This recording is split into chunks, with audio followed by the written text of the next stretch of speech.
Hello, I'm Richard Cadden. Today we're at the Wicker Camp in Sheffield and we're interviewing Helene Garnett, who is the British champion, European champion and 2 times world champion.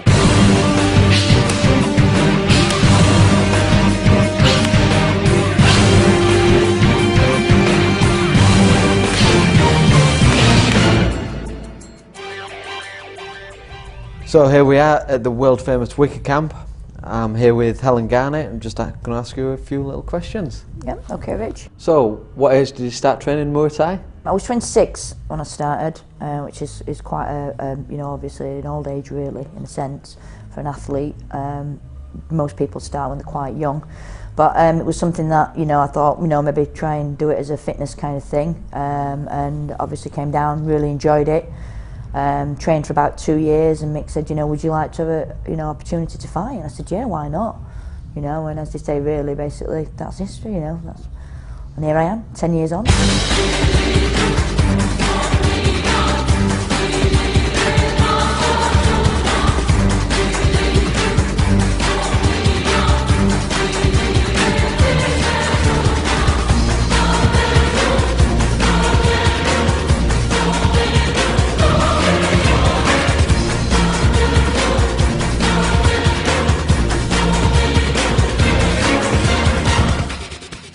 How many fights have you had now? I've had 15 fights. What's your record? I've had 15 fights, 13 wins, 2 losses. Who was your hardest fight against? I think the hardest fight was against Helene Garnett, who at the time was world #1. Who came to the fight obviously with an impeccable record of 37 fights, 37 wins, world champion. You know, massively renowned, you know, throughout the world, #1 welterweight, and obviously it was an opportunity for me to become world champion. We fought for an ISCA world title. I'd only had 9 fights at the time, and it was like, you know, it was like a really, really brutal match kind of thing. It was just like from the first bell to the end bell, it was a war. You know, both of us trading. You know, I got kneed in air, I was covered in blood and everything like that. And when Trix had a look at the scorecards at the end, she'd beat me by 1 point.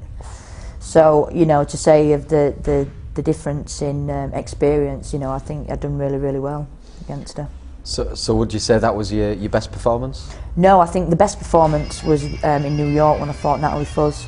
I think after the loss against Helene Garnett, we kind of went back and had a look at things. In movement, we tried, because I'm not, you know, I don't move naturally. I'm a kind of, you know, I like to go forward and I like a fight. So we kind of had a look at some more drills with movement and getting out of the way of things and picking your shots better.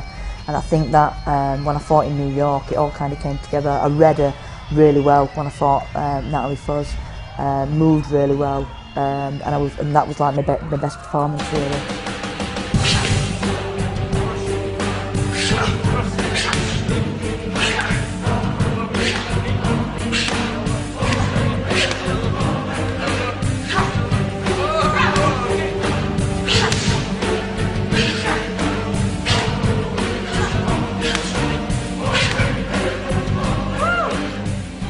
Okay, so we're here at the Wicker Camp in Sheffield. I'm here with Daniel Hudson. Daniel, it's been a while since you fought. When was your last fight? 2 years ago, I think it were. Yeah. And who was that against? It was not contender eliminations. Chris Shaw, I think the last fight I had. So, have you been coaching Helen? Yeah, I like do pads for Helen quite a lot. Not a main pad person, but I do it a fair bit. What do you think her strengths are? She's really fit. She's strong for a girl. I don't mean that to sound sexist or anything, but she's really strong. She can hit harder than some lads down here at similar weight to herself, and I think that's a big strong for her. She's quite aggressive, and if you get her going, she can be quite relentless as well when you start getting her, you know, to feel the pressure on you.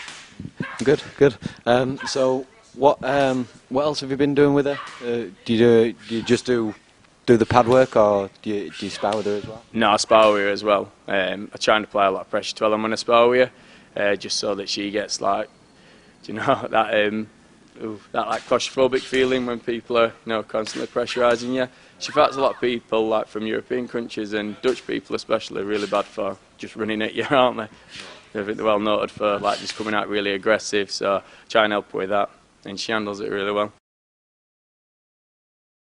Do you have any regrets? I think the fight against Dorinda van der Zee, I think I regret my performance due to personal problems. I think that showed in the fight. I don't think she was. I think she was extremely technical, and she was quick and she was sharp. But I do think I could beat her.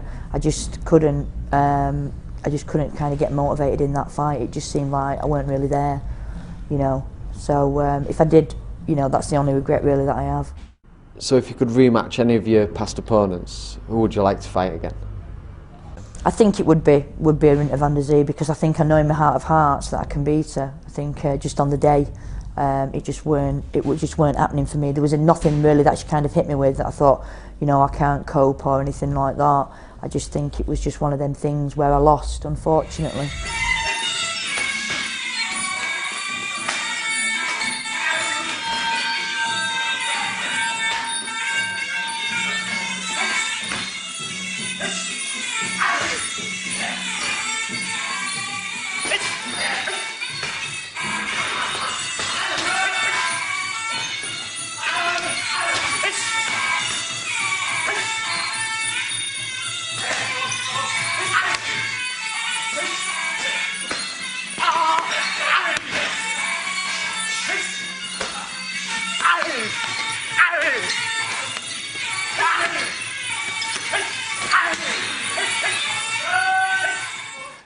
And we're here now with Mick Mullany, the owner and founder of Wicker Camp. So, Mick, can you tell us how the gym got founded and how long it's been running? Well, this is a very long story, but I was interested in boxing to start with, and my dad was a boxer, my granddad was a champion, my great grandfather was a bare knuckle fighter, and I saw a martial arts film called The One Armed Boxer. You see this film in the year, I think it was 1973, 74, and in this there were two Siamese boxers in this thing, and I was really fascinated by these guys that were supposed to, they did a pre-fight ritualised dance, and they had sort of like rock hard shins, and they used the knees and their elbows to fight, and I couldn't find anything at all about Thai boxing. I used to troll the martial arts magazines that were then, things like Official Karate, and I think there was another one called Martial Arts, but they were American magazines. And I found one article on this Thai guy called Chuchat Bothsumbat, and he was quite a well-known Thai boxer actually in the 70s. And but I couldn't find anything else about Thai boxing. There was nothing at all. And then I saw, I don't know whether you can still get all this DVD called Kings of the Square Ring, and I got the video. One of the lads at the gym lent me this video, and he said, he says there's this guy fighting a bear on this video, and Muhammad Ali's fighting this Japanese wrestler at Madison Square Gardens. And apparently it's all different excerpts from different martial arts, and there was a segment at the back, and it was filmed at Rajadandan Stadium, and this Japanese fighter came over from Japan, and he fought Sipri Katsampop, and Sipri Katsampop was Lumpini and Rajadandan champion. And then he fought Monsavan Lukchanmai. These are all like going back into the 70s, and I want to do this martial art, you know. And I was speaking to another guy, quite unrelated, and I was talking to this fella, and he'd just come back from Thailand. I said, "Have you been to Thailand?" So I got talking to him, and he said, "Why don't you just get yourself off? Just go." He said, "It's a great place." So he wrote down Bang Lampu and Khao San Road and this, that and the other and that. And I went home and said to my mum, like, you know, I really want to do this. And she helped me save some money. And that was it. I went to Thailand for 2 weeks. And I remember I got some digs on Khao San Road. And it was a right cockroach infested room. And a really small little mattress. And I put my bags down and stuff. I went out, I got a tuk-tuk. And I said to this fella, you know Rajadandan Stadium? So he took me to Rajadandan Stadium, it was shut. So I came back, and then next night I went again, it was open.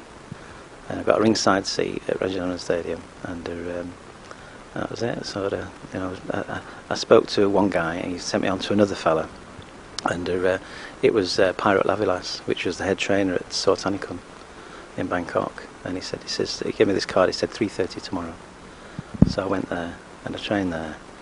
And then the next year I went to Pattaya, and I trained at Sichathol. And each year I used to go back and just do a little bit more on that, you know. And that's how I started. I used to come back and just do my own thing, really. And I think I never felt that I would start a Thai boxing club.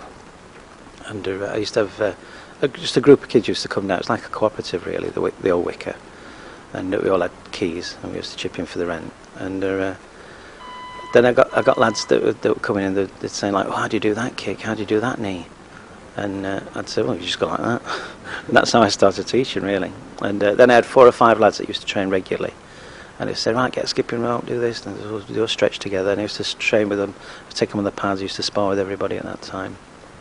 And as I got older and older, it got harder and harder. And I started putting weight on. I was struggling to make my fighting weight and stuff like that. And I think my last fight, I got 2 broken ribs, and I thought that's had enough. So I thought that was it. So I stopped, and almost immediately I started putting weight on. And there is a joke in the gym that I just get bigger and bigger every year.